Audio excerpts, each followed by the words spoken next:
আসসালামু আলাইকুম, welcome back to my YouTube channel. তো বাইরে গিয়ে দেখি প্রচুর রোদ উঠলো। রোদের মাঝে ততক্ষণ থাকা ঠিক না, তাই একটু সেপাতে যাইতেছি। বাহিরে থেকে ভাবতেছি ক্ষেতের দিকে যাই, দেখি ক্ষেত লাগাইতেছি কিনা। তাই দেখি ক্ষেত লাগাই চলে গেছে, ওরা আরেকটা লাগাইতেছে। তাই হঠাৎ করে মনে হলো রাস্তার দিকে যাব। তাই রাস্তার দিকে যাইতেছি, দেখি আমার বাগিনা আসতেছে সামনে দিয়ে। এতে বাগিনা থেকে কি জানি নিয়ে আসতেছে। আমি এটাই ভাবতেছি, ও এতটুকু পোলা কেমনে এত বড় পূজা নিল, এটা ভাবতে ভাবতে আমি হাসতেছি। যাই হোক, তারপর আমি একটু মেন রোডে আসলাম, এসে এখানে একটু বসে ভাবতেছি যে কি করবো আজকে সারাদিন।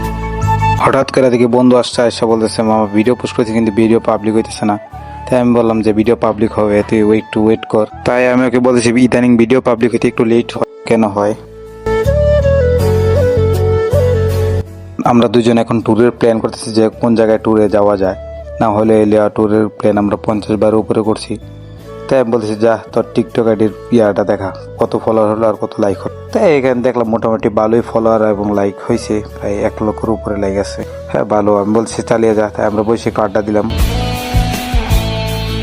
আমরা প্রতিদিনই প্রায় ট্যুরের প্ল্যান করি এবং প্রতিদিনই আমরা ট্যুর ক্যান্সেল করে দিই। আসলে আমাদের এলাকায় কোনো ছেলে টেলে নেই, আমাদের কোনো ফ্রেন্ড সার্কেল সবাই বাইরে চলে গেছে। যে অনেকের কর্মজীবনে ব্যস্ত। তা আমরা দুজনই দেশে আছি আর কি। আর আমার বাগিনারা খালি বারবার সাইকেল নিয়ে আমাদের সামনে দিয়ে আসতেছে আর যাইতেছে। তাই আমরা দুজনে একটা প্ল্যান করলাম যে ওর একটা ম্যাজিক দেখাবো বলে। প্ল্যানটা তা ওরা ডাকতেছে, ওই আসতেছে না। ওই তারপর আসছে, হঠাৎ করে আসার পর আমরা বলতেছি যে এইভাবে হাত তোলার ইয়া কর। যদি এই ভিডিওটা ভালো লাগে তাহলে একটা লাইক এবং একটা সাবস্ক্রাইব করতে কখনোই ভুলবেন না।